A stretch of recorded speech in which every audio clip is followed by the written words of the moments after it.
Napanatili ng bagyong Opong ang lakas nito habang unti-unting lumalapit sa Visayas. May mga nakataas ng wind signal gaya sa Camarines Sur na nasa signal number 2 ngayon. Nagpatupad na roon ng preemptive evacuation. At mula po sa Baaw, nakatutok live si JP Soriano. JP. Vicky, na-trauma na raw ang ilang residente ng bayan ng Nabua sa Camarines Sur sa biglang pagtaas ng tubig sa kasagsagan ng Bagyong Christine noong 2024. Kaya pinaghahandaan nila ng husto ang Bagyong Opong, sabay panawagan sa gobyerno ng isang maayos at epektibong flood control project.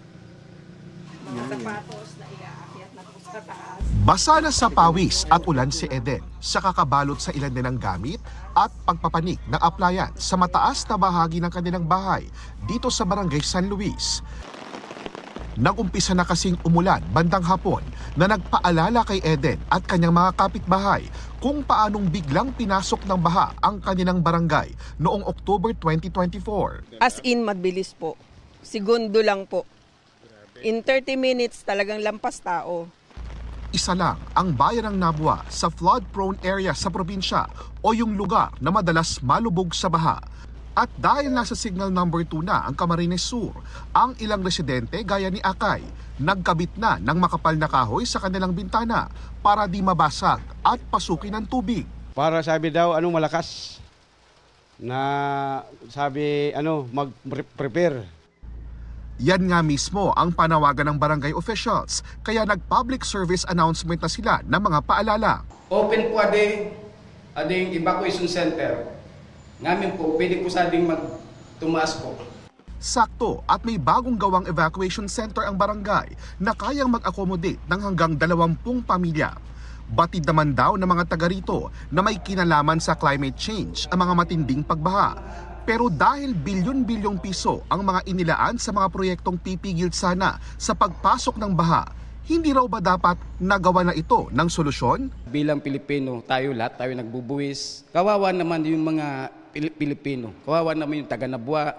Para kaming kawa, doon natitipon ang tubig. Sana naman po gamitin nila ng tama, na maayos, at saka yung mga materyales na gagamitin nila yung para sa karapat dapat din na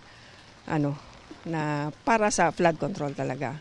Sa ngayon, nagpatupad na ng preemptive evacuation sa buong probinsya ng Camarines Sur at 24 oras na ang operasyon ng Emergency Response Office ng probinsya. Inaayos na rin ng mga taga-Philippine Army ang antena at iba pang gamit para sa mga backup na linya ng komunikasyon para sa mga gagawin nilang operasyon.